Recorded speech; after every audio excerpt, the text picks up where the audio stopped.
Hello, good morning students. आज अपन पढ़ेंगे structure of ovum. Ovum की जो अंडाणु की संरचना है उसके बारे में अपन अध्ययन करेंगे। तो संरचना में अपन यहाँ जो डायग्राम है उसके बारे में अपन देखते हैं। सबसे पहले जो बाहर की तरफ जो आपको लेयर दिख रहा है, एक ग्राफियन फॉलिक्यूल्स के अंदर ओवम का डेवलपमेंट होता है। ठीक है ना। फॉलिकुलर स्टिमुलेटिंग हार्मोन जो पीयूष ग्रंथि के द्वारा स्रावित होता है, उसके तहत जो ग्राफियन फॉलिक्यूल्स है उसका निर्माण होता है, और उसके अंदर जो ओवम है वो मैच्योर होता है। मतलब ग्राफियन फॉलिक्यूल जैसे जैसे परिपक्व होता है वैसे वैसे उसके अंदर ओवम परिपक्व। तो यहाँ पर जो बाहर की जो सेल्स है ये आपको ग्राफियन फॉलिक्यूल्स की फॉलिकुलर सेल्स देखने को मिलेगी। ठीक है ना। उसके पश्चात जो इसके लेयर होता है वो उस लेयर को कोरोना रेडिटा कहते हैं। उस स्तर को कोरोना रेडिटा कहा जाता है। कोरोना रेडिटा के बाद जो स्तर होता है वो जोना प्लेशोडा होता है। अब एग के अंदर ज्यादातर क्या है, जितने भी जो एग्स होते हैं वहां पर जो वेटलाइन है जिसको योक, तो उसके चारों तरफ एक मेम्ब्रेन होती है जिसको प्लाज्मा मेम्ब्रेन या एग की जो झिल्ली है उसको, या तो उसको वेटलाइन मेम्ब्रेन कहा जाए। वेटलाइन मेम्ब्रेन के से पहले एक मेम्ब्रेन आ जाती है उसको, वो जो मेम्ब्रेन से पहले मतलब वहां पर एक स्पेस होता है। मेम्ब्रेन नहीं कहेंगे अपन, जोना प्लूसिडा। ये जोना प्लूसिडा और इसके दोनों के बीच में वेटलाइन मेम्ब्रेन के बीच में एक थोड़ा ये स्तर आप देख रहे हैं, ये स्पेस, ये बीच वाला जो स्पेस है ये प्री वेटलाइन स्पेस कहलाता है। ठीक है ना। द स्पेस बिटवीन कहें अपन वेटलाइन मेम्ब्रेन और जो जोना प्लूसिडा के बीच वाली जगह है, तो वो क्या कहलाती है, प्री वेटलाइन स्पेस कहा जाता है उसको। और ये ओम सेल का कोशिका द्रव है, ओम सेल का केंद्रक, उसके अंदर उसका न्यूक्लियोलस। ठीक है ना। ये केंद्रक हो गया, केंद्र के अंदर न्यूक्लियोलस, और ये उसका कोशिका द्रव है। तो ये इसके स्ट्रक्चर के भाग हैं ओवम के। ठीक है ना। जोना प्लूसिडा, उसके चारों तरफ कोरोना रेडिटा, जोना प्लूसिडा के बाद वेटलाइन मेम्ब्रेन, वेटलाइन के बाद इसका जो साइटोप्लाज्म, वो साइटोप्लाज्म का केंद्रक न्यूक्लियस, न्यूक्लियोलस। तो ये इसके स्ट्रक्चर में आते हैं ओवम के। Ovum is a maternal haploid gamete. तो अंडाणु क्या है, ये हैप्लॉइड है, और युग्मक किसका है, माता का है। He concerned with the receiving the sperm and is determined to develop into a fully developed multicellular organism after fertilization. तो ये स्पर्म ग्राही है जो स्पर्म को रिसीव करता है, और determined to develop into a fully, उसके पश्चात ये पूर्ण रूप से विकसित हो जाता है एक, और आगे चल के निषेचन के पश्चात, ठीक है ना, सिंगेमी उसको कहा जाता है जो युग्मक एक ही जीव के होते हैं, जैसे स्पर्म और ओवम ये मतलब मनुष्य के हैं, ये ह्यूमन के हैं, तो उसको आपस में निषेचित हो रहे हैं तो ये सिंगेमी कहलाता है।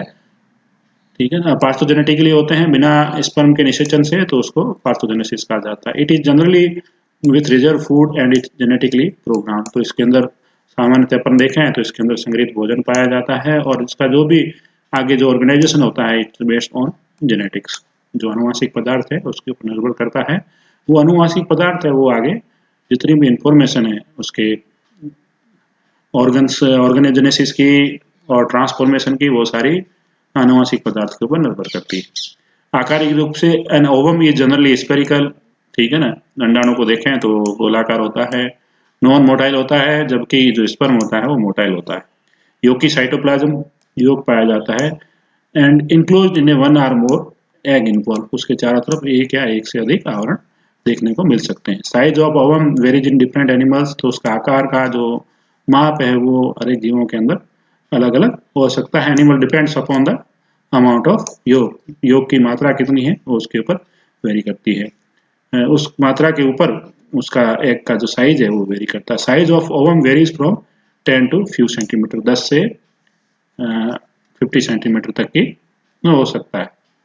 Largest egg size of ostrich, it is about 170 into 135 mm। सबसे जो बड़ा अंडाणु है या एग है वो किसका है, ऑस्ट्रिच का। Egg size and yolk amount are interdepend. तो एक दूसरे के ऊपर निर्भर करते हैं अंडे का आकार और योग की मात्रा। It is about 50 in many polychaetes worms. तो ये लगभग 50% पॉलीकेट्स वॉर्म में देखा गया है, 150 in tunicates, but very large size in birds and reptiles. In mammals it is generally microlecithal and at about 100। तो इनकी जो साइज है, जो पॉलीकिट्स है वो 50 होती है, ट्यूनिकेट्स में अपन देखें तो 150 का ratio, but it very large size in birds. तो बर्ड्स और जो रेप्टाइल्स है इनके अंदर लार्ज साइज होती है। लार्ज साइज इसलिए होती है कि ये सारे पॉलीलिसिकल लाए गए हैं क्योंकि इनके अंदर सबसे ज़्यादा योग पाया जाता है। In mammals it is generally microlecithal and about 100। तो जो मैमल्स हैं उनके अंदर योग की मात्रा बहुत कम होती है। इसलिए human ovum is microlecithal with large amount of cytoplasm. तो जो कोशिका द्रव्य है उसका जो मात्रा है वो ज़्यादा होती है। साइटोप्लाज्म में differentiated to outer and smaller transparent exoplasm. और जो कोशिका द्रव्य है वो बाहर के भाग से और अंदर के भाग से डिफरेंशिएट होता है। बाहर के वाले अंदर वाले भाग को एंडोप्लाज्म बोलते हैं और बाहर वाला जो कोशिका द्रव्य होता है उसको एक्सोप्लाज्म या एक कोर्टेक्स कहा जाता है। और इनर वाले भाग को ओपेक्यूल होता है उसको एंडोप्लाज्म या ओप्लाज्म कहा जाता है। एक cortex with some cytoskeleton structure like a microtubules and microfilaments.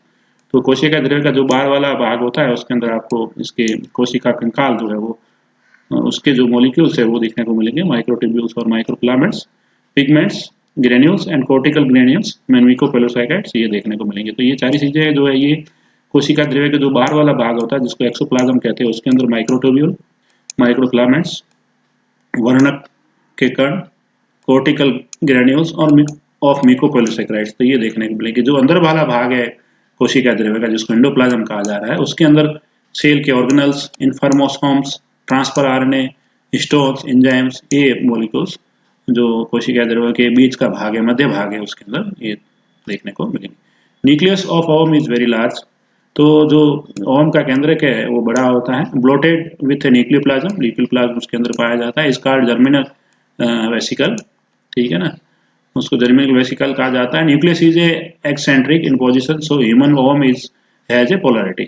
तो न्यूक्लियस जो केंद्रक है वो एक्सेंट्रिक होता है, इसलिए इनके अंदर पोलैरिटी देखने को मिलती है, ध्रुवता देखने को मिलती है। The side of ovum with nucleus and polar body is called animal pole. तो the side of ovum with nucleus, जिस ओवम के अंदर या अंडाणु के अंदर जिस तरफ न्यूक्लियस होता है, केंद्रक होता है, और जिस तरफ पोलर बॉडी होती है तो वो वाला भाग है वो क्या कहलाता है, एनिमल पोल कहलाता है। जैसे ये एग है तो न्यूक्लियस यदि इस तरफ पाया जा रहा है और पोलर बॉडी इसके यहाँ पर है तो ये वाला जो एरिया है ये क्या कहलाएगा, ये वाला एरिया एनिमल पोल कहलाएगा। The side of ovum with nucleus and polar body is called animal pole, while the opposite side is called vegetal pole। तो इनके अंदर मतलब जो अंडे हैं तो केंद्रक है जो एक तरफ होता है तो उसके अंदर ध्रुवता देखने को मिलती है अंडों के अंदर। तो उसके अंदर मतलब साउथ पोल, नॉर्थ पोल, इस तरह पोल देखने को मिलते हैं अलग अलग। तो जिस तरफ केंद्रक ज्यादा झुका हुआ है और जिस तरफ अंडाणु के अंदर आपको पोलर बॉडी है तो वो वाला जो एरिया है या वो वाला जो रीजन है अंडाणु का वो कहलाएगा एनिमल पोल, और जो दूसरा उसके एनिमल पोल के अपोजिट है वो कहलाएगा वेजिटेटिव पोल। ये वेजिटेटिव पोल कहलाएगा। और जिस तरफ पोलर बॉडीज है और जिस तरफ केंद्रक ज्यादा है तो वो एरिया एनिमल पोल कहलाएगा। एग इन्वॉल्व, जो एग के चारों तरफ आवरण पाए जाते हैं वो कौन कौन से, कोरोना रेडिटा है, जोना प्लूसिडा है और वेटलाइन मेम्ब्रेन। और वेटलाइन मेम्ब्रेन के और जो कोरोना रेडिटा है उसके बीच में जो आपने स्पेस दिखा था यहाँ, ठीक है, नहीं नो सॉरी नो, कोरोना रेडिटा नहीं, जोना प्लूसिडा और इसके वेटलाइन मेम्ब्रेन के बीच का जो स्पेस है, ठीक है ना,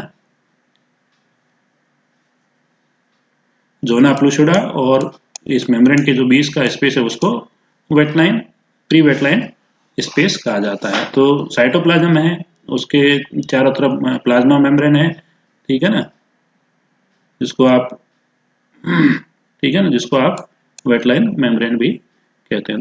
तो अंडे के चारों तरफ जो प्लाज्मा मेम्ब्रेन है उसको वेटलाइन मेम्ब्रेन कहा जाता है। वेटलाइन मेम्ब्रेन के बाद एक जो स्तर है वो है जोना प्लूसिडा। तो और वेटलाइन जो झिल्ली है जिसको प्लाज्मा मेम्ब्रेन भी कहा जाता है, तो उस प्लाज्मा अंडे की प्लाज्मा मेम्ब्रेन, तो प्लाज्मा मेम्ब्रेन और जोना प्लूसिडा के बीच में एक स्पेस होता है तो उसको प्री वेटलाइन स्पेस कहा जाता है। तो ये लेयर में नहीं आता, इन्वॉल्व में नहीं आता। तो इन्वॉल्व में तीन ही इन्वॉल्व है मेन, साइटोकोशिका द्रव्य के चारों तरफ पाया जाने वाला झिल्ली जिसको वेटलाइन मेम्ब्रेन या प्लाज्मा मेम्ब्रेन कहा जाता है। इट इज इनर, सबसे अंदर की है, पतली होती है और पारदर्शी होती है और ovum secreted by ovum itself, ठीक है ना, अंडाणु खुद के द्वारा साफ की जाती है।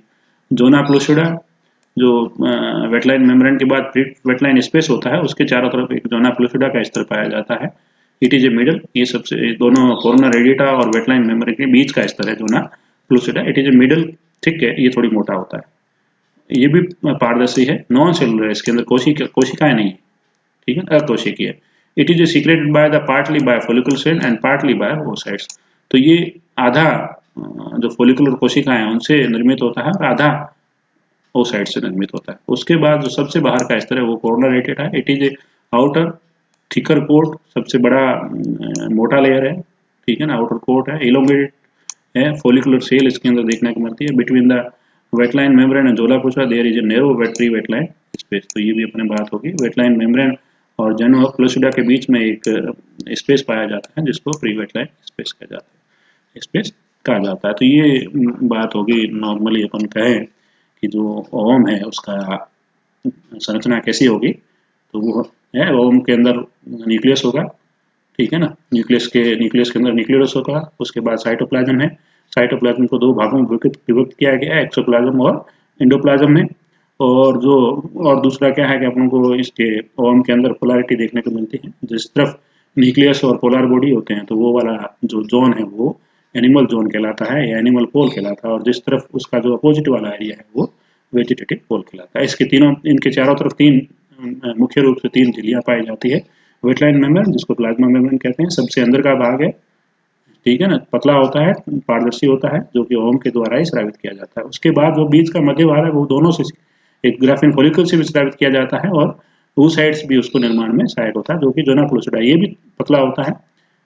ये पतला नहीं होता, ये मोटा होता है थोड़ा। जोना प्लूसिडा मोटा और जोना प्लूसिडा से कोरोना रेडिएटा और मोटा स्तर है। जोना कोरोना रेडिएटा पूर्णतः ग्राफिन फॉलिकल की कोशिकाओं से निर्मित होता है, जबकि जोना फ्लूसिडा है वो नॉन सेलुलर होता है, अकोशिकीय होता है, लेकिन वो साइड से और फॉलिकुलर दोनों से निर्मित होता है। तो ये हो गया अपने ओवम के स्ट्रक्चर की बात। नेक्स्ट अपन पढ़ेंगे oogenesis। Thank you.